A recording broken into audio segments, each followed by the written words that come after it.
Welcome to the Diversity Connector podcast, where we explore the rich tapestry of human experiences. I'm your host, Gertrude Mache, and I'd like to acknowledge the traditional custodians of the country on which we meet today. I would also like to pay my respects to elders, past, present, and emerging. And together, as we dive into conversations that bridge cultures, challenge stereotypes, and celebrate the unique perspectives each of us brings to the table. Each episode is a journey through stories and insights from a kaleidoscope of voices, each sharing their colorful narrative.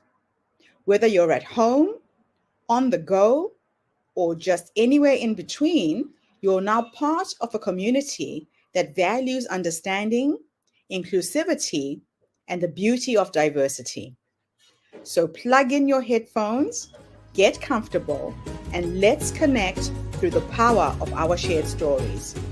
Welcome, and thank you for joining us on the Diversity Connector podcast. Hello, everybody, and welcome back to the Diversity Connector. This is Gertrude Mache here in beautiful Melbourne, Australia. And today I am graced with the presence of yet another fascinating woman. Welcome, welcome, welcome to our tribe. Please tell everybody your full name, where you're based, and share your story with us today.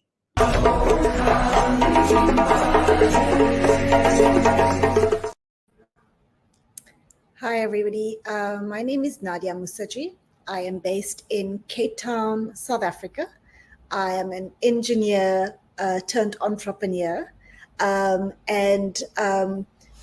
love the title and the role, kind of Chief Tinkering Officer at WomHub, which is the company that I co-founded along with my partner, Hema Balav. And so kind of where it all started and how did I get into engineering, tech, entrepreneurship, investment, and all sorts of weird and wonderful things. I guess it started when I was really young, and I thought about what I want to be when I grow up. And I thought I wanted to be a lawyer because I talk a lot. And then my mom told me, actually, I think you'd be wasting your skills. And she doesn't even remember this conversation, but it was so formative for me.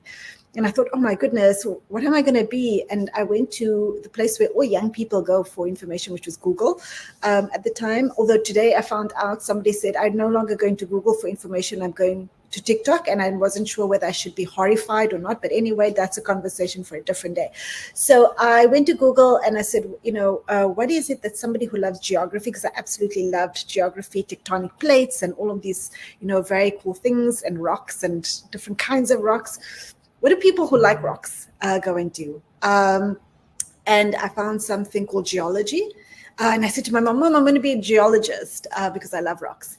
And she said to me, nope, you can't be a geologist because geologists work down in the mines, go and find something else. So off I went back to Google. So what likes, geology, but not a geologist? And I found something called geotechnical engineering, which was in the Department of Civil Engineering. And off I went, and I said, okay, this is what I'm going to do, and applied to go and study civil engineering. And the fun kind of weird part about it is that I did geotechnical engineering in my third year of study, and I found it absolutely boring. Not that it's not important, it's the foundation literally of all engineering. Geotechnical engineering is about foundation stability in buildings and stuff, but I thought, no, that's not who I am. I'm a people's person, and I actually loved urban engineering and how do we plan and design cities. And then I became a specialist transport engineer. But while I was studying engineering, all engineers have to do vacation work and internships. And I went on to do an internship with a steel fabrication company. And two things happened. The first thing happened was they told me that they don't pay their interns. But it turns out they don't pay their female interns because all the boys that were interning all got paid at this company. And the second thing that happened was I'm a very friendly, bubbly person, and the site foreman thought my bubbliness was an invitation, and when I shot him down, became aggressive, and started what we now call cyber harassing and stalking, but there was those terms back then. And so for a long time, it stayed in my heart, and I thought, I don't want to be an engineer anymore. This is a terrible industry to be in. And I realized that if everybody left, nothing would change. And so that was almost a switching moment right there, to be able to go, how do we create a more diverse and equal engineering industry? And so we started, and I, spoke to a bunch of people around, what they were facing in the industry. Everybody had very similar stories. And so we set out to change the engineering industry. In fact, we wanted to revolutionize the face of engineering. As very bright-eyed 20-year-old young woman.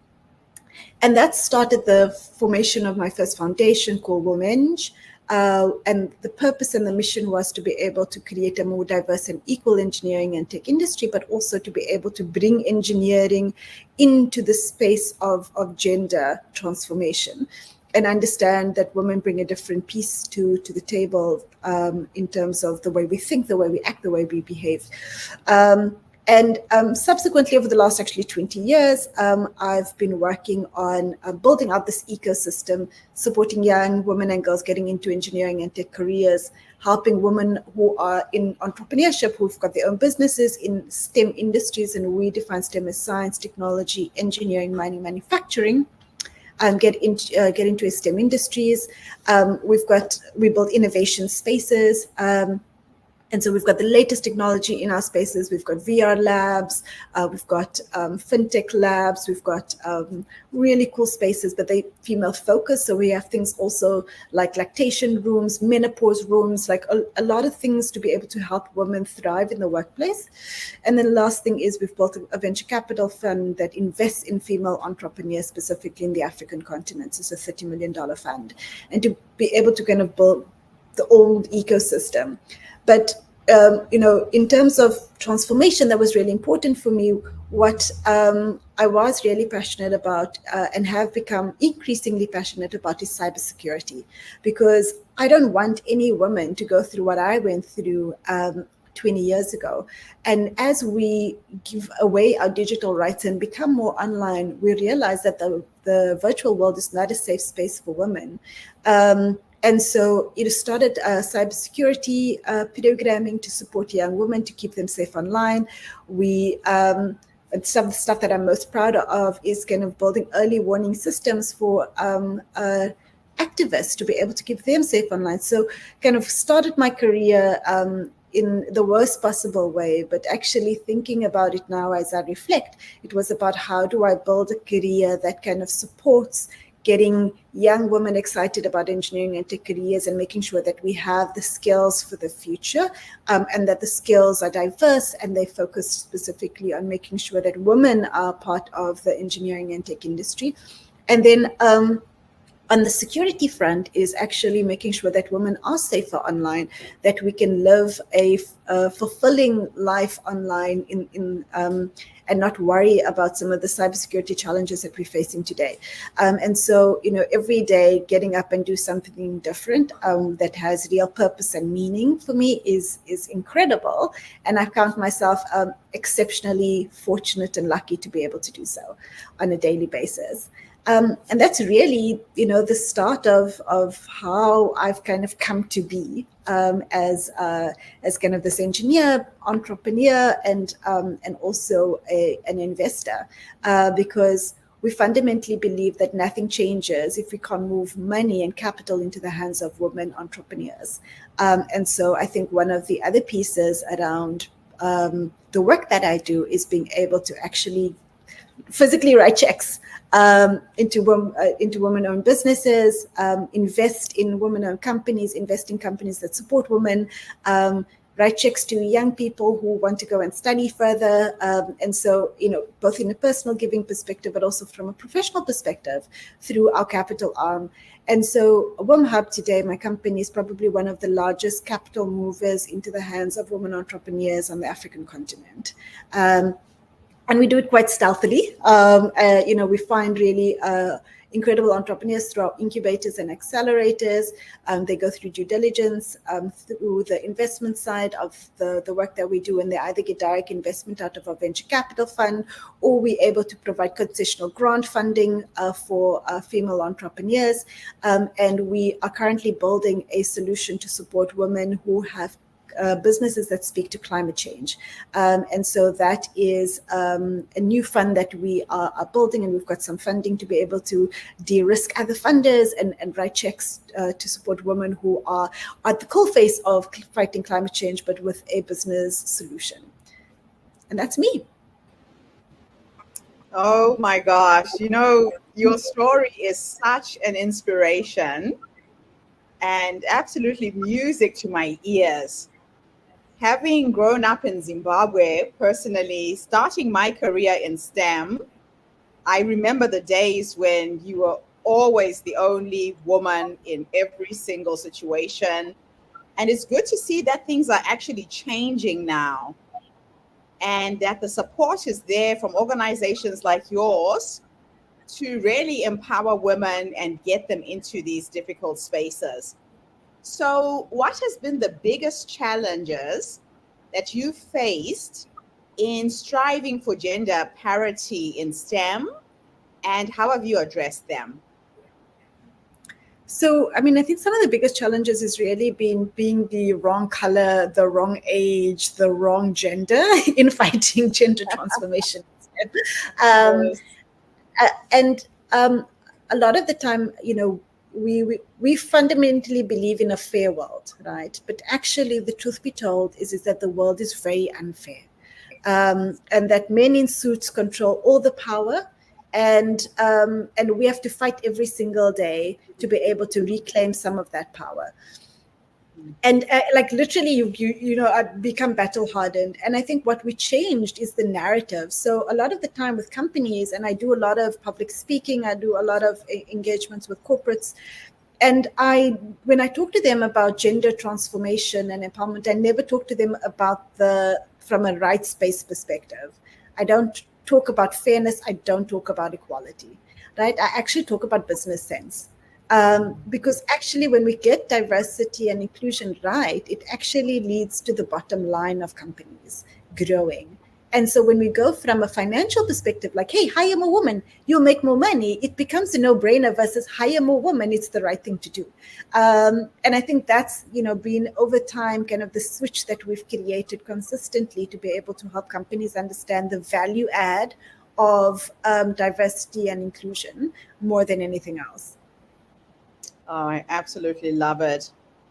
Now, in all of this, you went and created these hubs, the impact of WomEng and WomHub. I hope I'm pronouncing that right. Can you discuss the impact that these two organizations have had on empowering girls and women in engineering and STEM fields? Sure. So, I mean, to date, and I can give you some numbers, right? We've worked with over 130,000 women and girls in 33 countries. We have trained about 300 entrepreneurs who have gone on to create over 1,500 jobs in the different markets that we are located in. And they have gone on to raise over $6.5 million in capital. Which are all great numbers. But I think for me, it's not about the numbers, but it's about the individual stories of impact. And if you look at what we're trying to do, besides the ecosystem, it's a value chain. You can't have entrepreneurs if you don't have talent. So if you build the female engineering and tech talent, they will either become entrepreneurs or they will become entrepreneurial in engineering and tech companies. You'll then they'll grow and you can give them the capital, and then those business grows. Because selfishly, my ambition is just to create lots more female billionaires in the world, because when women become billionaires, they actually spend their money on things that matter, right? And I actually just saw a really great story this morning about a Dr. Ruth, who was a lecturer at the Bronx Medical University in the US, and she just gave them $1 billion to erase student debt, right? Now, Wow. We have other billionaires who are, building submarines and going, to go and see what's underneath the ocean, and others who are taking rocket ships. And you've got other female billionaires who are, becoming the biggest philanthropists, who are supporting things around education, around human rights, around well-being. And so selfishly, we just want to create more female billionaires in the world. And this is the way in which we're doing it. And I want to tell you the story about Tato. Tato came onto our program as a young female engineering student. And we have a Women's Fellows program, which is an upskill program on employability and entrepreneurship skills. She went onto the program. She went into industry, worked for a while. She's an industrial engineer by background, and then realized that women have to actually, when you go to get your contraceptives every month or whatever, you need to go to a doctor. That doctor has to write the script for you, and the doctor charges you, plus you're not at work. And if you are an hourly paid worker, it's actually 7 hours of revenue that you can't make because you had to go to the doctor to get a script for birth control that you want to take, every month. And she started to kind of go back to the numbers and calculate what the cost of that was to the economy and to women in general. And she said, what I'm going to do? I'm going to create a digital health company that is able to, when women are looking for repeat scripts, when people are looking to see a doctor, they don't have to travel long distances, wait in long queues. They can see the doctor, they can get the script, they can get the medicine fulfilled seamlessly, right? And we became an investor into Zoe Health, which is Tata's company. And she's at the early stages of her business. She's already got some traction. It's been incredible to see her grow from fellow to founder. And I think for us, that's what we want to see, is get women through this pipeline and this value chain, give them the support that they need to be able to grow these businesses, and then start to look at where are we investing in, not just to make the billionaires, but also the millionaires and all the heirs, as we think about how do we build generational wealth and support for women. I love it. And it is about generational wealth, really thinking about the next generation and how we can affect and impact those who are coming behind us. So, how does innovative education and curriculum development contribute to creating more equitable opportunities in STEM? And when I think about like the work that we're doing on kind of the cutting edge innovation on how do we re-educate young people, I think about how they currently are educated, right? And we still actually, even the way in which we work and we operate is the way we used to work and operate in the first industrial revolution, right? When we farmers, we had to get up at the crack of dawn, we had to go tend our fields. School kids had to go through a certain time. They had to take they got a break at the hottest time of the day because that was when they were on the. Then they go back to work when it starts to get cooler, and then we go home at nighttime. And actually, when we're educating people in the same way. But actually, there's no reason my children need to be up at the crack of dawn to go and get educated, right? So that's the first thing, because we have vehicles, we have buildings. They're not sitting under a tree any longer, and hopefully, we eradicate schools under trees, in our lifetime. But 21st century skills, digital skills, the way in which young people have to operate in the new world of work, right? Especially when we have mass mechanization that has happened over the last 20 years, means that they've got to be able to understand different skill sets, right? And so some of the things that they're learning has to be something that is relevant for the future world of work, right? So we're still teaching them stuff that is archaic. In the history books, they're also just teaching them things that that is not really truly reflection of our own history, right? And so they're always giving them the history of the victors and the colonizers versus our actual history. And that's so important for people to be able to not just be empowered, but also understand that never again, right? And so when we think about our own indigenous education systems, what is that knowledge that has not been passed on that we can pass on? How do we link the old with the new in a tech environment, right? And be able to actually set them up for the future that is happening right now. It is happening so fast. And can we leave behind in a tech-enabled future? Oh, I love it. Now, what approaches do you take in your work towards developing women leaders and entrepreneurs in engineering and STEM? Sure. So we run incubators and accelerators that support female entrepreneurs. So incubators are for early stage. You've just got an idea. You don't yet have a product out yet, and you're thinking about it. And so we run those. And then accelerators is that you've got a business that is growing, and you need support to kind of get your business to the next level. Yes. And so we have, I call it the Robin Hood model. So we find organizations and companies that want to have a more diverse supply chain. We pitch to them to say, hey, give us your money. We will train up women entrepreneurs and we'll give them access to your supply chain. And it's a win-win situation. And so typically the women entrepreneurs on our programs don't pay for it. They're fully funded to be trained up as from an entrepreneur perspective. We do real deep dive training and support for them, and then also give them, some of the funding to be able to help them grow their businesses, and then give them access into these supply chains of these big corporates, so that they can become sustainable businesses, they can make money. And that's the point, is that we have to be able to think about how do we create entrepreneurs that are making money, because unless you're making money, you're not an entrepreneur, you're a non-profit, right? Yeah. And even non-profit, you don't make money.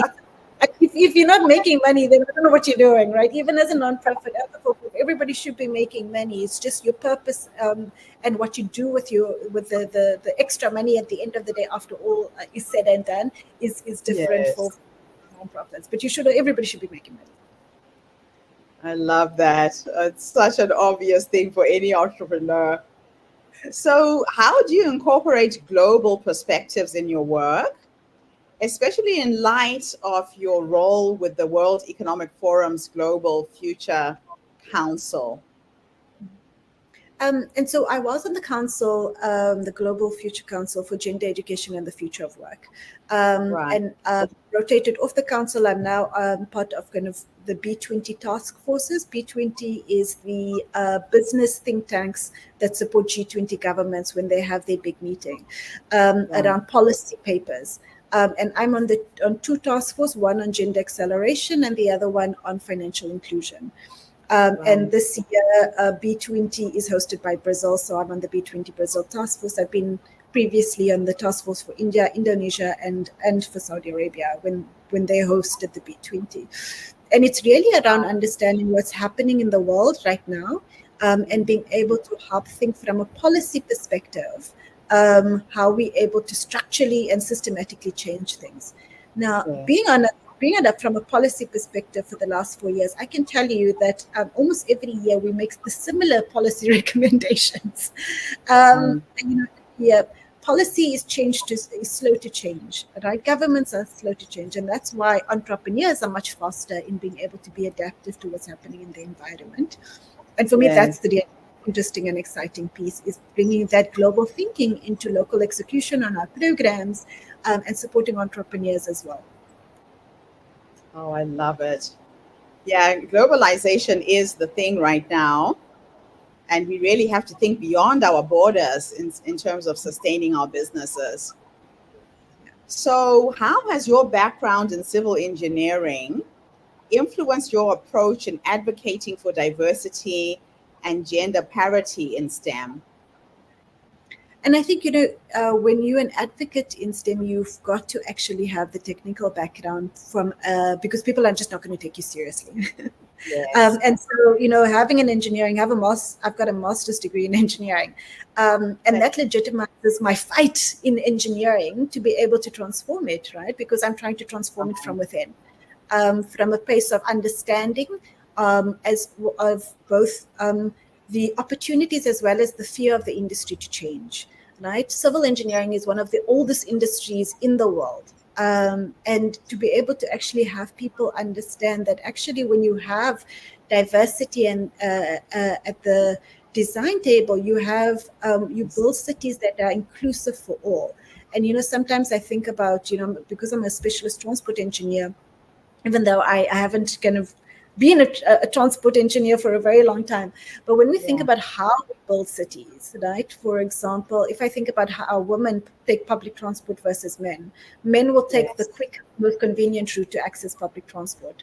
Women will take the safest, most convenient route that is not that is well lit, that there isn't kind of dark corners or bad alleys, and so women are actually spending more time accessing the same basic services that men are. Right, and that adds time to the day. It adds resources that, and it takes away from opportunities. Right, what's the opportunity cost of women taking a longer transport route versus men? Right, and so it's around how do we create inclusive cities where everybody can thrive equally.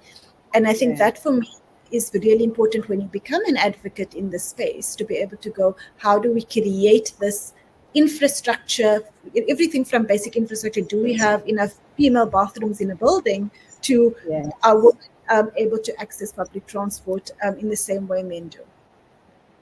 Okay. Wow. There's so many factors to take into consideration. Now, what advice would you give to young women aspiring to pursue careers in STEM fields right now? So I would say, put your head down and do it. Right? This is a tough but rewarding career, but also the barriers to entry to get into the tech industry are much, much lower than it's ever been. Right? You Yes. don't need to go to Harvard or, Oxford or whatever Ivy League university you aspire to go to. Right? Yeah. So what has happened is that firstly, COVID has changed the game in education. It's given the opportunity, if you have access to stable internet, to be able to actually access any information online. You can teach Yeah. yourself basically anything. And so being, some of the best coders, the guys in the tech industry will tell you, come from Nigeria, right? And they've taught themselves. And so how is it that you're able to kind of go and learn a skill, especially in STEM? And for us, the industry is around application of knowledge. And so go and design things, go and tinker. And I think we need more tinkerers in the world to be able to go, how do we fix Yes. all these wicked challenges and these wicked problems? And we're going to get there through STEM. And I fundamentally believe the SDGs are just engineering problems. And because we haven't had diversity at the engineering table, it has taken so long for us to solve them. Yeah. Yeah, that is so true. So, looking ahead, what are your future goals for promoting gender parity and diversity in STEM? And how do you plan to achieve them? So, I mean, I'm really hoping to retire. I'm hoping that the stuff becomes so obvious that we don't need me anymore to tell people that actually having more women at the table is not just the absolute right thing to do, but actually companies will make more profit. I really hope that one day I don't have to do the work that I do, that transformation becomes intrinsic, that every person has a sense of belonging because we've gotten diversity and inclusion right. But until such time, the plan is always to be able to look at the business case for diversity and inclusion, to lobby the industry in adopting this, both not just from a lip service perspective, but also that they're putting their money where their mouth is and they're actually paying for change, because that's the only way it's going to happen. I love it. So, as a serial entrepreneur, a board member, a DEI consultant, and specialist, how do you balance these roles while driving STEM in education and gender parity, equality? I'm a slave to my calendar. Is would be the shortest answer. Um, Yes. and so, look, everything I do has a golden thread. I sit on boards of organizations that have mandates around, growing the tech ecosystem, investing in skills. And so it's all in my kind of sphere of influence.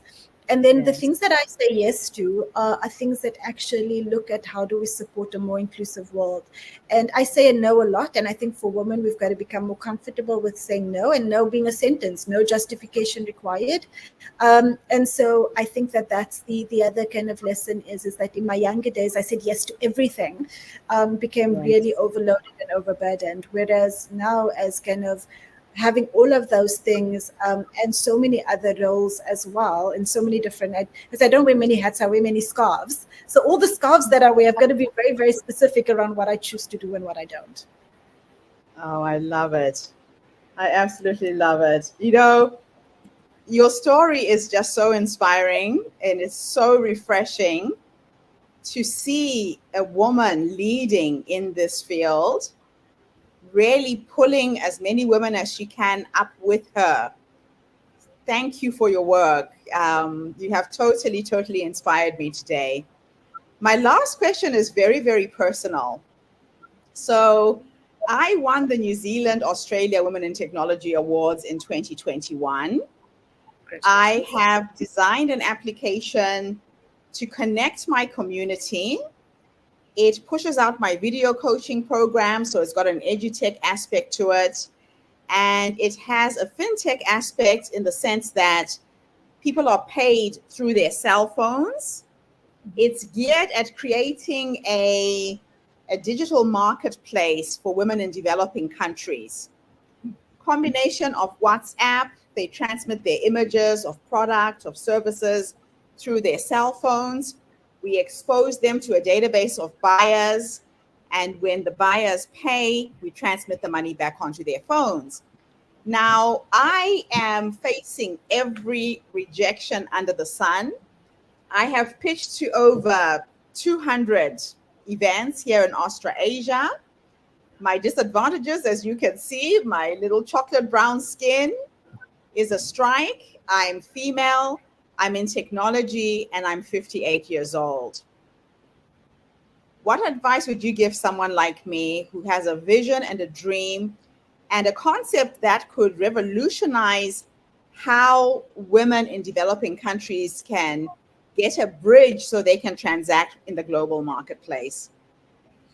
Sure. And so the first thing I want to tell you is, firstly, you don't look 58, but I don't believe this for. But I mean, we find most of our entrepreneurs are not the guy in a hoodie, right? And especially in tech, everybody wants to see the guy in the hoodie make $1 billion. Most of our women entrepreneurs are in their 40s, 50s, and 60s. Because we don't have the burden of care, of responsibility of children. They're all out, they're gone, hopefully. They never leave. But, right? And so we're free to be able to do what we want to do. What I would say is, a lot of the time when we're pitching to investors, and I see this a lot of time with women entrepreneurs, is we're pitching to the wrong kinds of investors. So we'll say, oh, you know, I spoke to 200 investors and I got 200 no's. But actually you spoke to investors where this wasn't particularly their mandate, right? So, you know, they wanted to look at AI, they wanted to look at whatever. And so maybe your business has that, but when you go and pitch to them, you're not actually highlighting what it is that actually is that they are looking for. So, you know, when you spoke to me now, finding out what their investment thesis is prior to pitching is what's needed. Yeah, so you've got to do your homework, right? Yeah. And the other thing, you've got to be really crisp, because when I heard you speak, it sounded like there were 3 different things that you were doing, and you were like, this app does this, and it does this, and it does this, and there's more, right? And it felt like a salesman just going and selling everything. And actually, and the lesson that we learned at WomHub is that when we go, if we're going to speak to somebody who is thinking about partnering with us or investing in us, we go with one thing that has meaning to them, right? There's all this benefits and all of that stuff, but actually you've got to kind of be very crisp about your one-liner, because your one-liner gets you into the door, and your one-liner must always be tailor-made for whichever investor you're pitching, because it actually then connects with them better, because you're going to get a no all the time, because they're going to get stuck in community, because you started with community, you ended with fintech, right? You should start with fintech. I've got a fintech that is an incredible marketplace that connects suppliers with people who need it, and we can make the next $1 billion company by supporting small businesses. Right. So whatever your one-liner is, sorry, and I've just butchered it, but that's not what your business is. But whatever your one-liner is, excellent. Is being able to kind of help young companies think about how they are going out and researching investors, understanding the value proposition for themselves, their own company, and creating Yes. that one liner. And my pitch specifically for women, when I support them in terms of thinking about pitching and supporting them in terms of their entrepreneurship endeavors, is always go with the money first, not the community. Because I literally will go, okay, what does your business do? I had this yesterday. We've got a recycling company, and you know what? We're employing 1 million women. Nobody cares about your 1 million women. People care about, especially for investors. Like, yes, if it's an impact investor, yes, me, I do care about 2 million women, right? I say this tongue in cheek. Yes. I care that you're going to make me money, right? And that's an investor Yeah. is going to give you money because they want a return, right? You can pitch to me your 1 million women if I'm a nonprofit, if I'm the Gates Foundation, right? Yeah. Right. Then they may care about your 1 million women, but investors care about the money. So tell me about the money. And I think that's a culture that women have to take, that we must talk about money more. Yeah. And lean with the money and you'll get the investment. Okay. Well, these are really good tips. Do you mentor? Do you coach? How can I get access to you? We through WomHub. So usually we do it through the organization, and that's just because what we're trying to do this is at scale. And scale for us doesn't mean volume. It doesn't mean we want to see 1 million women entrepreneurs. It means Right. that we want to kind of focus and be very intentional about some of the entrepreneurs that we work with, and then put as much resources as possible into them. Because if we can get these high-end businesses, and when I say high-end, not because they are high-end products, but actually they have high-end potential for revenue, for job creation, we're going to sort Yes. out everything else at the bottom. I love it. Wow. Thank you so much for coming online and being such an inspiration. My community is a community of female social entrepreneurs. So the information you've given us today will really take us a long way. I really appreciate you being on the show. No, it's an absolute pleasure. Thank you for having me. And thank you to everybody who's tuned in today. The Diversity Connector is bringing you faces and voices of people from all over the world, celebrating our diversity, showing our strengths, and being an inspiration so you don't have to do it the hard way. So tune in again tomorrow when I interview yet another amazing guest. In the meantime, have a fantastic day, morning, or evening, wherever you are in the world, and bye for now. Thank you again for the interview. And that's a wrap, everybody, on today's episode of the Diversity Connector podcast. Thank you for tuning in and being part of our vibrant and global conversation.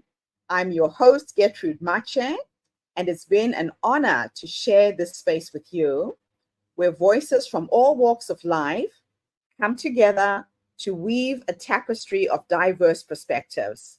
Remember, every story you've heard today is a thread in the larger fabric of our shared humanity. So, as you step back into your world, carry these stories with you and let them inspire you to embrace and celebrate the rich diversity around us. Don't forget to subscribe, rate, and review our podcast to help us share these inspiring stories with more listeners. Do follow us on social media by looking for the Diversity Connector podcast for more updates. Until then, keep connecting, keep listening, and keep celebrating the beauty of diversity. This is the Diversity Connector podcast signing off. Stay curious, stay open, and definitely stay connected.